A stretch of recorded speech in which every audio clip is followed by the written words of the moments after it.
Assalamualaikum. I am Taiba and you are watching your own channel Audio Visual Books. With the daily editorial and opinion section, I am here. It's 7th July 2020 and today's opinion is Age of Consent by Sulema Jahangir. Let's start.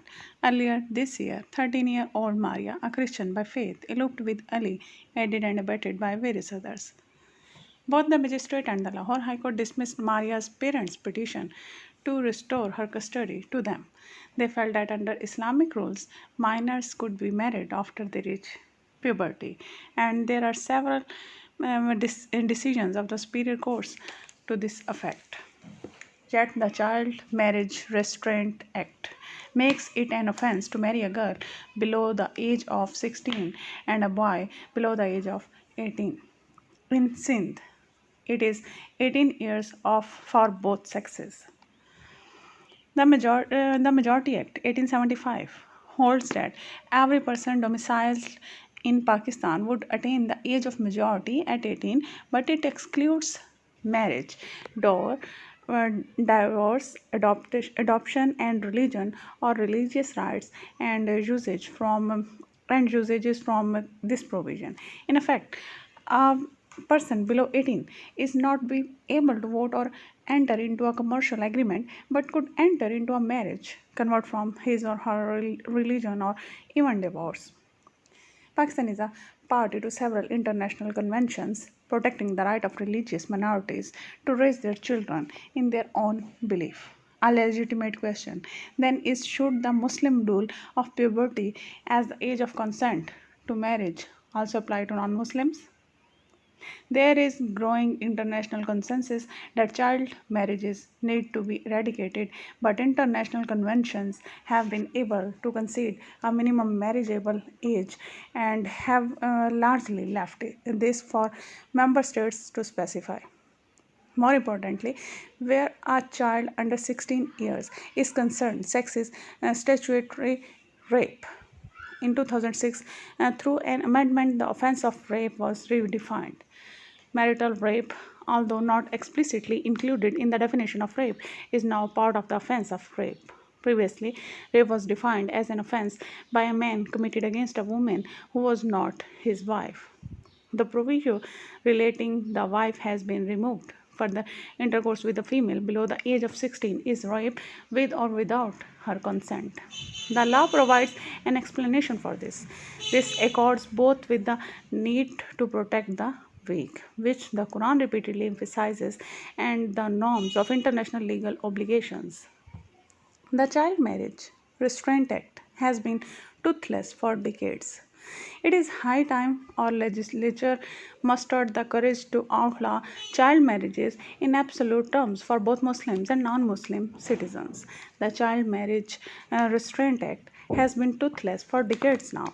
If the only consideration for a court is the onset of physical signs of puberty, it could sanction the marriage of a 9-year-old girl.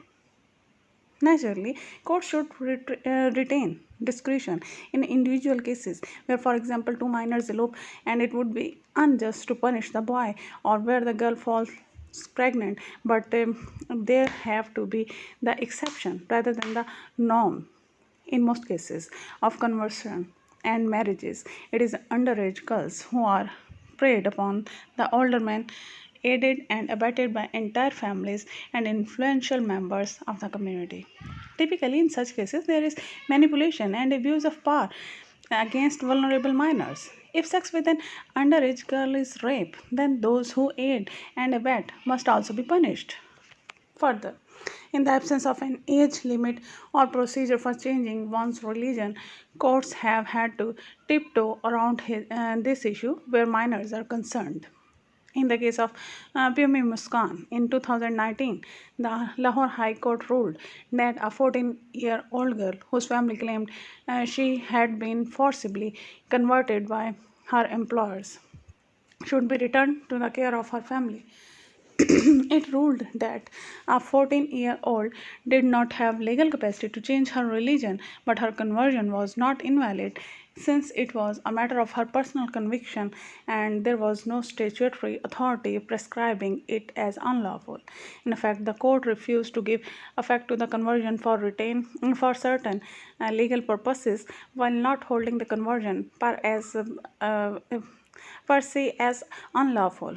In Pomi's case, she was not married, where a minor girl is married along with the conversion.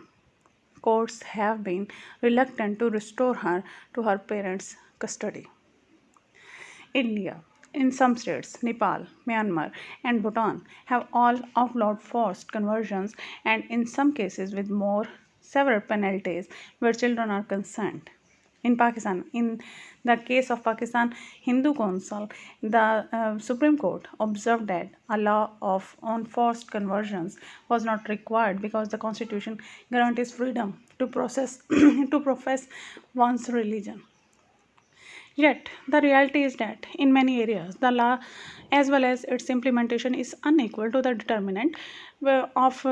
to the detriment of religious minorities.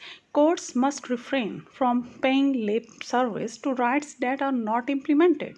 At the very least, judges must apply existing laws to protect vulnerable young women rather than use the pretext of religion to push their own personal views.